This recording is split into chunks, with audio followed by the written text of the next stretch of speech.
for school systems in the East Bay for 20 plus years now, and what a treat to listen to stories. I have to say it reminded me of a lot of things. It reminds me of how hard it is to be an adult in the school system and come out. It reminds me how I didn't go into teaching after I graduated with honors, had a master's degree, got awards for education, and couldn't go into some Midwestern school districts because I was so terrified about being an out lesbian and a gender bender, and I'm not good at hiding it, right?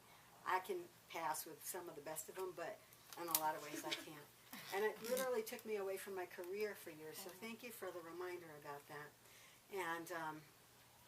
And by the blood pressure rise and the pulse of my heart as I'm listening to the reading, it reminds me that as adults we read young adult fiction, especially if we're queer or LGBTQ. You should take your language, this is how I'll just talk. Because we've missed so much in our upbringing. There was a time where I had read, in my early 20s, every single piece of lesbian fiction that was written. And I still was like a sieve, right? Just sucking up images of myself. So if we think about that, and then we think about youth, and youth in our schools, we can only really build our empathy and compassion muscles for how starved they are for images of themselves. And so therefore I could just stop right there and say that's why we need books. But it's even more important than that. So probably, I'm really blessed in the work that I get to do. I get to work with anyone in the school system, from parents to counselors to teachers to administrators, working and teaching folks how to be, the trendy word is culturally competent, but it's a really serious term for meaning how are we, what is our consciousness, what's our knowledge base about understanding the culture of other people. And lesbian, gay, bisexual, transgender people are individuals, but we're also an identity group, and we're also a community, and we also have culture. And therefore, you'll understand what this means when I say what I'm going to say next, when it comes to being anti-racist educators, and educators that are fluent about the needs of multilingual children, and about physical, visible and invisible disabilities, and about religious diversity and safety in schools, and then not last but not least, around gender identity and expression, and about sexual orientation, and about family configuration. We realize that as educators we have this huge responsibility, and we all play a really important role. And so I get to work with folks about that, and I've had the good fortune to be employed by the Hayward Unified School District and do this work full-time for a good chunk of the last 15 years, and also work sort of in this part of Alameda County. I've worked with private schools, I've worked with other public school districts, I've worked with teachers, I've worked with parent groups, basically teaching them about what are creative and fun strategies to get our needs met, meaning how do we get the LGBT community seen, and not only a few words we drop kick out of the vocabulary, not accepted, not tolerated, right? But recognized, embraced, respected, more than welcomed, right, into our communities, equal players in the community. So my history going back with books has been a really important piece. You're absolutely right that there are, there are fabulous books out there, and there are some big gaps in needs. There are huge needs with books that represent the diversity that is national, even though a large portion of public school systems are still, can be primarily white, but that doesn't negate the need to have those images there, right? So there's a national need for books, that address themes around gender and around sexual orientation and around family configuration and around the huge number of youth that know and love people that are lesbian, gay, bisexual, transgender, two-spirit, queer, intersex, and you name it. And so we need those books, and there are some, but so any aspiring writers and anything anyone else is going to add into those novels, add that piece. Class is also important, right? Shouldn't even be the after statement. So what do I want to say? Oh, I know what I want to say. Audrey and Rich, I think, and I'm just going to check. I have a little head cold, so I had to write things down that I couldn't spit out. But Audrey and Rich in Blood, Bread, and Poetry said, when someone in the authority of a teacher, say, describes the world and you are not in it, there's a moment of, you've heard this, psychic disequilibrium, as if you've looked in a mirror and saw nothing. And that's what our kids experience. We're really fortunate to live in California. We have a new law called the FAIR Act of 2012, which is fair, you know we love our acronyms, right? Fair, Accurate, Inclusive, Respectful Education Act that requires that we include the stories and the accurate, actually truthful history of the LGBTQ community and the disabled community in curriculum. So there's a huge need for more and more text that can be fiction-based but referenced historically and for the history of our communities. It's a huge boon. It's a huge way of supporting. It's a huge law in terms of supporting more and more literature, more and more fiction and nonfiction that teachers can use. All in the name of being one of the spinning plates that we need to put in place in school systems to really reform culture and make it not only safer, but an environment where our LGBTQ youth, their straight allies, those that are perceived as LGBTQ, those who have family members and beloved friends, those who are allies and take risks on the behalf of their on behalf of their friends, or just other people. All to just create a mirror where people actually see themselves in it more often. And I firmly believe that there's a powerful role that parents can play in parent groups, in parent-teacher associations, that teachers can play.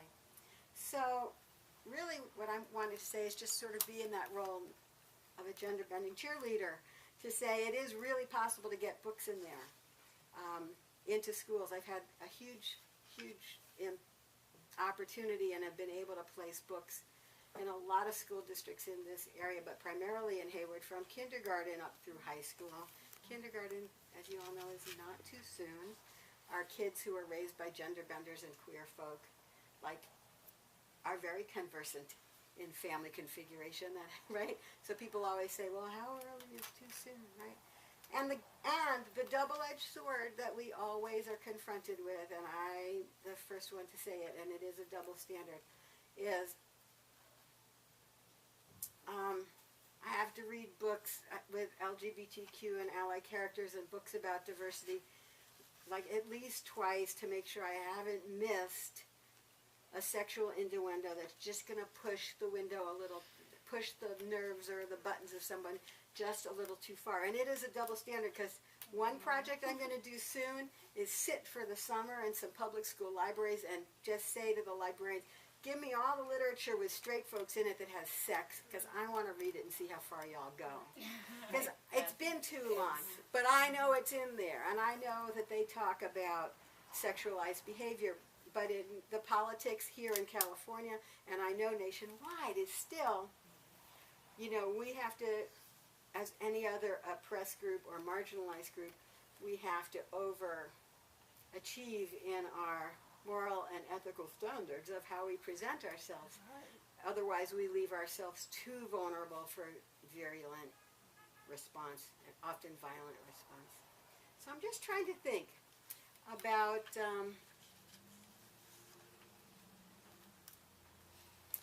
fun moments with kids. Yeah. So I have had the awesome ability to have established in our district the reading of several novels in 7th and 8th grade that have LGBTQ characters in them, and I've been mindful to include those books that also have folks of color and talk about being an ally and talk about being able to like change community and social change and all that kind of fun stuff. And so what do I hear from kids? I love these moments. If you're a teacher, you know these moments. So I'm walking and there's like 300 kids walking around, you know, and I hear some kid talking about being a stalker. Teachers aren't stalkers. We listen everywhere we can, and we still can't hear 90%. And then there's that halo zone, right? Right outside of which kids will say anything because they know exactly how far to be from you to say and get away with what they want. But I love the moments where I walk by and I heard this girl, this innocent girl, just saying, "Oh yeah, we're reading Totally Joe." It's a book by James Young. We're reading Totally Joe now. So of course I'm like, I'm walking this way and I'm like, "Meow! Hey, talk to me. Tell me about the book. Why is it? What do you think of it? What's important about it?" And and this was a couple years ago. She said, "Well, you know, I'm straight." And I said, "Cool, congratulations for knowing." You know, some kids don't know until they're older. Middle school, right? Right. That's what they do. And I said, "Well, tell me why it was important." And she said, "Well, quite honestly, I never really thought about gay kids before." I said, "Okay, so why is that important?" She says, "I never realized that it's as hard as it is." I said, "It is." I said, "You know what? You're absolutely right." I said, I just want you to know what you're exercising is your empathy muscle, and it's really a critical muscle, especially if you identify as straight. Because imagine if you heard, I said, "So tell me," of course I said before, "tell me 2 or 3 things you hear every day that you think would upset a gay person or a person who has gay people that she or he really, really loves." I said, "Because I know the answer." I said, "You know, spoiler alert, I know the answer, but I just want to hear you, what you think." And she said, "Well, yeah, well, how about that's so gay, you know?" I'm like, "Yeah, how many times do you hear it?" "Oh, 30. Right, sure you do. 30 times a day." So imagine. So I got to talk to her about being an ally. You know, another time, I coach teachers, administrators, counselors, anybody who wants to get more better at talking about queer kids, talking about LGBTQ families, talking about gender, sexual orientation, not sexual behavior. You know, I said, "No, you let someone else do that." That is not part of my bailiwick, and it's never part of anyone's bailiwick when we're working to create safe schools, right? We all know that. So I coach closeted, for very good reason, gay principals, lesbian principals, transgender teachers, transgender counselors, you know, about how can you leverage your position feeling really confident in how you are. Oh, I also coach straight people about how to be allies. But, you know, but I want to say that I coach people to take what, especially if you're LGBTQ, however you identify that way. If you're straight, I have some pretty straight marching orders.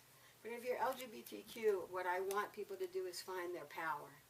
And if that means making a mental decision that you will not come out and you will identify as straight and play the role of a straight person so any child can see the power of a straight person, then you just go and do it.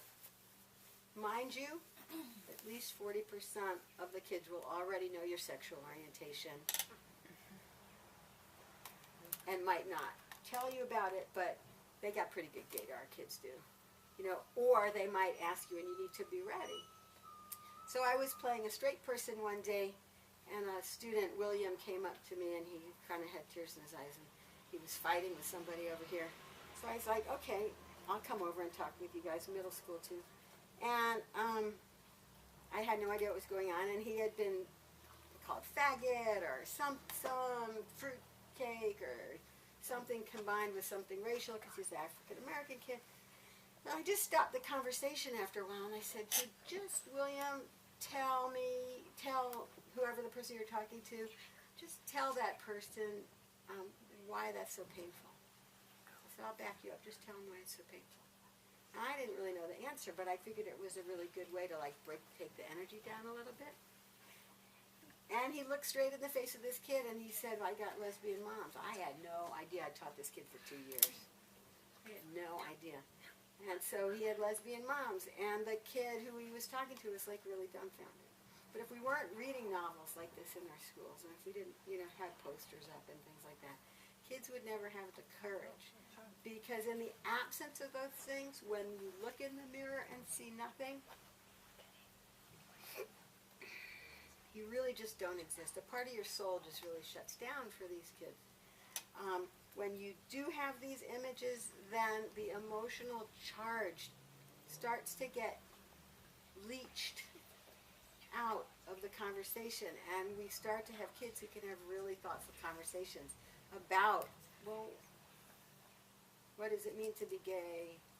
What does it mean to be lesbian? What does it mean to be questioning? You get to sort of start to like question that heteronormativity. You get to start having kids realize that everybody questions. Which is when you get to question and you don't have any hurdles, like you're straight in a primarily straight society, you don't think you're questioning, right? But when you're LGBTQ, you've got those blocks. So it's really great work, and I just really encourage everybody to be, you know, an ally in this way, and getting these books on the shelves as much as we can. And I'm happy to answer questions, but I hope I just gave you a little bit to think about in your road schools.